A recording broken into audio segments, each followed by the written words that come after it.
अस्सलाम वालेकुम बच्चों। Right now I am recording lecture number 4 of gases exchange.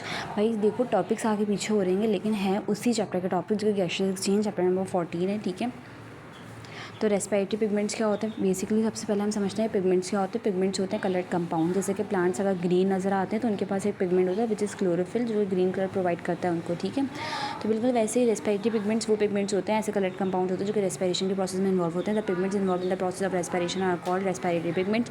और हमारे पास दो ही पिगमेंट्स होते हैं, एक होता है हीमोग्लोबिन और दूसरा होता है मायोग्लोबिन। ठीक है ना, हीमोग्लोबिन वो होता है जो कि आपके ब्लड को रेड कलर प्रोवाइड करता है। मायोग्लोबिन वो होता है जो कि आपकी मसल्स यानी आपकी बॉडी में जितना भी गोश्त है उसको क्या नाम है रेड कलर प्रोवाइड करता है। ठीक है, वो ब्लड को रेड कलर प्रोवाइड करता है और ये मसल्स को रेड कलर प्रोवाइड करता है। कौन? मायोग्लोबिन। ठीक है ना, और हीमोग्लोबिन चार प्रोटीन की चेन यानी कि चार पॉलीपेप्टाइड की चेन पे प्रेजेंट होता है। इसके बाद चार हीम ग्रुप होते हैं। हीम का मतलब होता है आयरन, तो इसके बाद चार आयरन ग्रुप होता है और चार पॉलीपेप्टाइड चेन होती है। ठीक है ना, और ये जो एक हीमोग्लोबिन का मॉलिक्यूल है वो चार ऑक्सीजन के साथ कंबाइन हो सकता है और एक कार्बन डाइऑक्साइड के साथ कंबाइन हो सकता है। अगर क्या नाम है एक हीमोग्लोबिन का मॉलिक्यूल ऑक्सीजन के साथ कंबाइन हो जाता है तो उसको हम बोलते हैं ऑक्सी हीमोग्लोबिन, और अगर एक कार्बन डाइऑक्साइड के साथ कंबाइन हो जाए तो उसको हम बोलते हैं कार्ब अमाइनो हीमोग्लोबिन। लेकिन मायोग्लोबिन सिर्फ एक ही पॉलीपेप्टाइड चेन पर मुश्तमिल होती है और सिर्फ एक ही ऑक्सीजन के साथ कंबाइन हो सकता है और उसके पास एक ही हीम ग्रुप होता है। उसके बाद चार क्या नाम है पॉलीपेप्टाइड चेन होती हैं हीमोग्लोबिन के पास और चार ही हीम ग्रुप होता है। और मायोग्लोबिन के पास एक ही एक ही हीम ग्रुप है और एक ही क्या आएगा बेटा, एक ही क्या नाम है उसकी प्रोटीन की चेन। ठीक है ना, उसके बाद भाई क्या आ गया, हमने क्या नाम है पढ़ना है कि भाई हमारे ब्लड में कितना हीमोग्लोबिन प्रेजेंट है। हीमोग्लोबिन बेसिकली क्या होता है आरबीसीज में होता है, रेड ब्लड सेल्स में होता है, क्योंकि आपके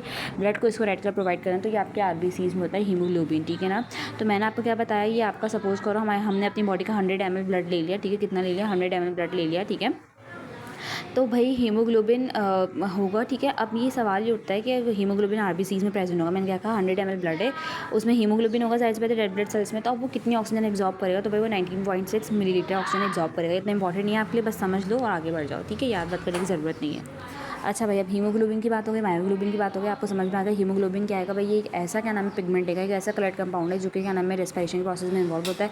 चार पॉलीपेप्टाइड चेन पे मुश्तमिल होता है हीमोग्लोबिन, और क्या नाम है चार ऑक्सीजन के साथ भी कंबाइन हो सकता है और एक कार्बन डाइऑक्साइड के साथ कंबाइन हो सकता है। इसके पास क्या नाम है चार क्या नाम है पॉलीपेप्टाइड चेन होते हैं और चार हीम ग्रुप होते हैं। ये बात आपने याद रखी हीमोग्लोबिन की। और ये ऐसा कलर्ड कंपाउंड है जो कि आपके क्या नाम है ब्लड को रेड कलर प्रोवाइड करता है और मायोग्लोबिन आपकी मसल्स को रेड कलर प्रोवाइड करता है। और उसके बाद सिर्फ एक ही पॉलीपेप्टाइड चेन होती है और सिर्फ एक ही हीम यानी कि आयरन ग्रुप होता है और सिर्फ एक ही ऑक्सीजन के साथ ये कंबाइन हो सकता है। ठीक है ना, तो आपने दोनों की ना ऐसे करके क्या करनी है, कैरेक्टरिस्टिक्स को याद कर लेनी। ठीक है बच्चों, ये बात याद रखना, हीमोग्लोबिन को अल्लाह ताला ने बॉडी में इसलिए रखा है ताकि वो ऑक्सीजन को ट्रांसपोर्ट करवाए। ठीक है, और क्या नाम है मायोग्लोबिन को इसलिए रखा है ताकि वो क्या नाम है ऑक्सीजन को स्टोर कर ले अपने अंदर। उसकी वजह ये होती है बेटा, हीमोग्लोबिन के पास लेस एफिनिटी होती है। ठीक है ना, क्योंकि जाहिर सी बात है ना, आप एक बच्चे को पढ़ाओ ज़्यादा तवज्जो दोगे, आप चार बच्चों को पढ़ाओगे तो आपकी तवज्जो कम हो जाएगी। बिल्कुल वैसे ही, क्योंकि चार ऑक्सीजन के साथ कंबाइन हो सकता है हीमोग्लोबिन, तो लेस एफिनिटी होती है, नहीं तो उसको कम ताकत से पकड़ता है तो इसलिए छोड़ सकता है। एक ऐसा चीज़ आएगा कि उस ऑक्सीजन को छोड़ देगा, तो इसलिए ट्रांसपोर्ट ऑफ ऑक्सीजन के लिए काम करता है। एक जगह से उसको पकड़ा दूसरी जगह पे छोड़ देगा, लेकिन क्योंकि उसकी ग्रिप वीक होगी ना। लेकिन यहाँ पे सिर्फ एक ही ऑक्सीजन के साथ बाइंड होता है, as I told you earlier in my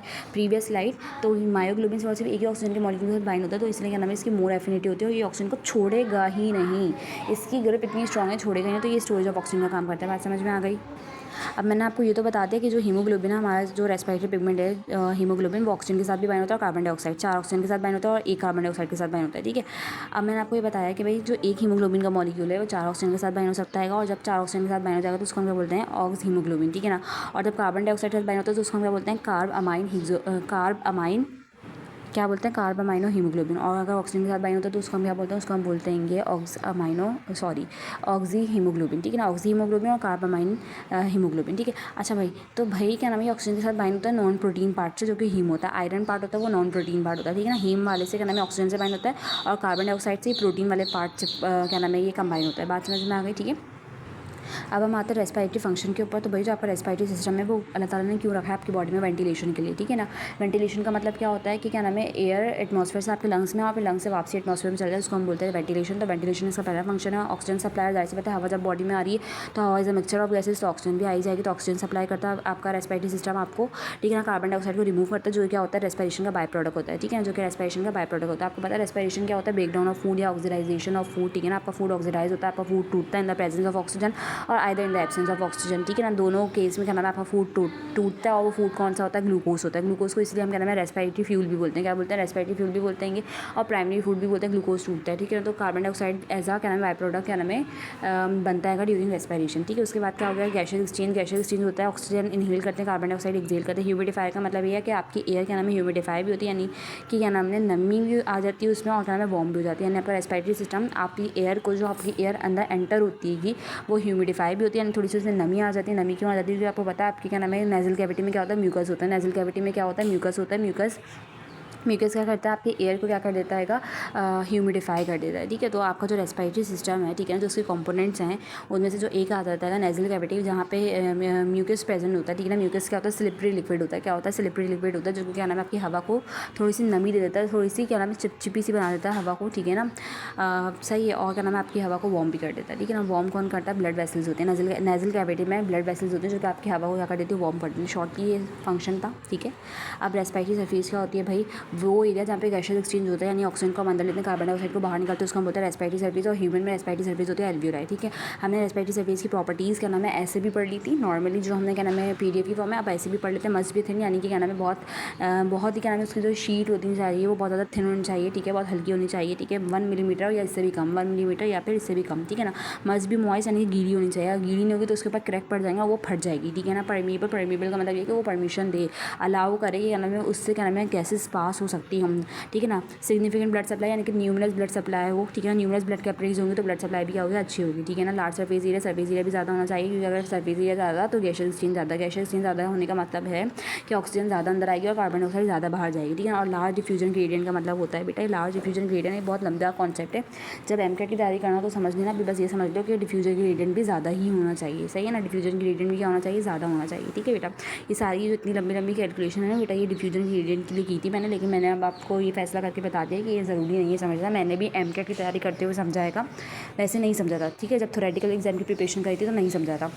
अच्छा भाई, इफेक्ट ऑफ स्मोकिंग भाई रेस्पिरेटरी, अगर आप रेस्पिरेटरी डिजॉर्डर में जाओगे तो लंग कैंसर भी आएगा, और क्या नाम है इफेक्ट ऑफ स्मोकिंग भी आएगा। तो मैं आज क्या नाम है इफेक्ट ऑफ स्मोकिंग समझा रही हूँ, जिसमें क्या नाम है सबसे पहले आपका लंग कैंसर आ जाएगा। भाई लंग कैंसर क्या नाम है स्मोक की वजह से होता है। 87% लोगों को क्या नाम है लंग कैंसर स्मोकिंग की वजह से होता है, यानी कि 100 में से 87 आप माइनस कर दोगे तो जो बच जाएगा उन लोगों को हासाती तौर पर हो जाता है, ठीक है ना। मतलब इम्यूनिटी डिजॉर्डर की वजह से हो जाता है, ठीक है, नेचुरली हो जाता है। लेकिन बाकी 87% लोगों को लंग कैंसर क्या नाम है स्मोकिंग की वजह से होता है। माउथ कैंसर, लेरिंग्स कैंसर हो गया, इसोफेगस कैंसर हो गया, ठीक है। और क्रोनिक ब्रोंकाइटिस, आपको पता ना ब्रोंकाई में इन्फ्लेमेशन, आपकी जो ब्रोंकाई वो पूरी सूज जाएगी। मैट्रिक में पढ़ के होता है ये जो क्रोनिक का मतलब है लॉन्ग टर्म, क्रोनिक का मतलब क्या होता है लॉन्ग टर्म, ठीक है ना। एक्यूट का मतलब होता है शॉर्ट टर्म और क्रोनिक का मतलब होता है लॉन्ग टर्म। तो लॉन्ग टर्म आपके ब्रोंकाई में इन्फ्लेमेशन हो जाएगी। और एम्फीसीमा आपको पता है क्या होता है, एम्फीसीमा में आपकी एल्वियोलाई की डिस्ट्रक्शन स्टार्ट हो जाती है, वो टूट जाती हैं। एल्वियोलाई क्या होता है लंग्स के सेल्स होते हैं, ठीक है ना। और मॉर्निंग कफिंग, यानी कि जो लोग सिगरेट पीते हैं वो सुबह उठ के खांसते रहते हैं। और वीजिंग का मतलब होता है उनको घबराहट भी होती है, ठीक है ना। इनडायरेक्टली उनको नमूनिया भी हो सकता है, इनडायरेक्टली क्या हो सकता है उनको नमूनिया भी हो सकता है। क्यों हो जाएगा भाई, नोज़ में क्या होते हैं सीलिया प्रेजेंट होते हैं। नोज़ में क्या प्रेजेंट होते हैं सीलिया प्रेजेंट होते हैं। सीलिया क्या करता है वायरस और बैक्टीरिया को आने से रोक देता है, ठीक है। लेकिन जब सीलिया डैमेज हो जाते हैं स्मोकिंग की वजह से, सीलिया क्या होते हैं डैमेज होता है। सीलिया क्या होता है माइक्रोस्कोपिक हेयर्स होते हैं, जो कि क्या नाम है हमें सिर्फ से माइक्रोस्कोप से ही नजर आते हैं, ठीक है।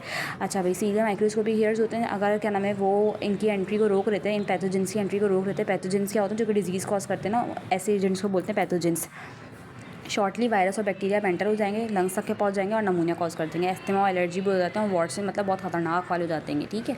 उसके बाद यानी कि जो इंपॉर्टेंट कॉज है रेस्पिरेटरी डिजीज़ का वो स्मोकिंग ही है। इसके अलावा हार्ट प्रॉब्लम्स, येलो टीथ, पीले दांत हो जाते हैं, वीक बोन्स, हड्डियाँ भी कमज़ोर हो जाती हैं, और गैस्ट्रोइंटेस्टाइनल डिजीजेस, ये सब स्मोकिंग की वजह से होती है, ठीक है। लंग वॉल्यूम को हम पल्मोनरी वॉल्यूम भी बोलते हैं। क्या कहा मैंने, लंग वॉल्यूम को हम पल्मोनरी वॉल्यूम भी बोलते हैं। और लंग वॉल्यूम जिस पैराटिस से या जिस इंस्ट्रूमेंट से मेजर करते हैं उसको हम बोलते हैं स्पायरोमीटर, या फिर ट्राइबल पैराटिस भी बोलते हैं। टाइडल वॉल्यूम क्या होता है भैया, नॉर्मल ब्रीथिंग के दौरान हम कितनी अमाउंट ऑफ एयर इनहेल करें और कितनी एक्सहेल करें, इसको हम बोलते हैं टाइडल वॉल्यूम, जो कि 450 से लेकर 500 सेंटीमीटर क्यूब होता है लगभग, जो तकरीबन बन जाता है 0.5 लीटर, ठीक है।